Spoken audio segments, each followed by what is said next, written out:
Permettez-moi d'apporter au nom des écologistes réformistes tout notre soutien aux forces de l'ordre, policiers, gendarmes, qui assurent notre protection et donc notre liberté, ainsi qu'à ces personnels des services publics, pompiers, médecins, infirmières, agents de l'État et des collectivités, toujours mobilisés malgré tout ce qui peut être dit. Ma question s'adresse au secrétaire d'État chargé de la réforme de l'État et de la simplification.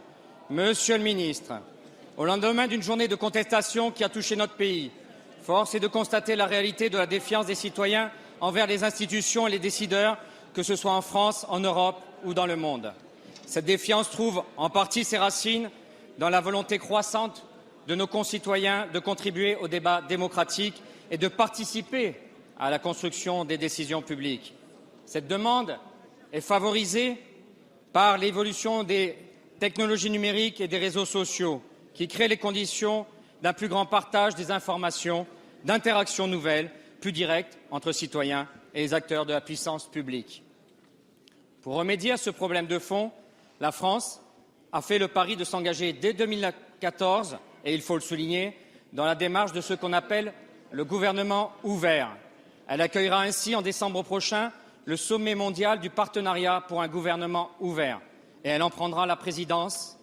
Monsieur le ministre, vous représentiez la France lors de son comité directeur au début du mois de mai en Afrique du Sud dans le cadre de vos responsabilités gouvernementales. À l'heure où nos concitoyens attendent à juste titre plus de transparence, des interactions renforcées avec les pouvoirs publics, pourriez-vous détailler la nature de ce partenariat et les objectifs que la France s'est fixés en tant que future présidente de l'organisation?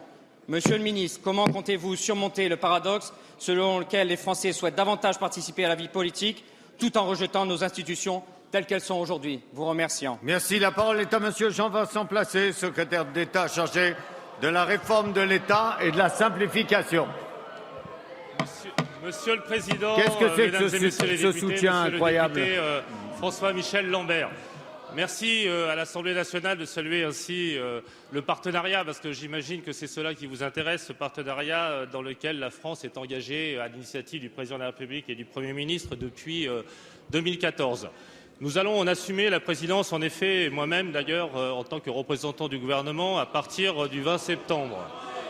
Ce partenariat initié, mais vous devriez écouter parce que ça devrait vous intéresser, la démocratie participative, la concertation et la nécessité de la transparence et la lutte contre la corruption. Parce que ces trois éléments que je viens de vous indiquer, l'éthique, la morale, la transparence, c'est un des objectifs majeurs de ce partenariat. Le deuxième objectif est la concertation accrue, parce que Monsieur François-Michel Lambert, vous l'avez dit, aujourd'hui il y a une demande de participation extrême. Il y a une demande d'information extrême. Il y a une soif de démocratie dans notre pays qui honore d'ailleurs la tradition démocratique de notre pays depuis la Révolution française et le siècle des Lumières. Et au fond, aujourd'hui, à l'ère du numérique, c'est une potentialité nouvelle que nous avons d'entamer un dialogue citoyen en échange du maximum d'informations, de minimum d'autorité, du minimum de pyramidal, avec la nécessité d'une démocratie inclusive, collaborative, participative.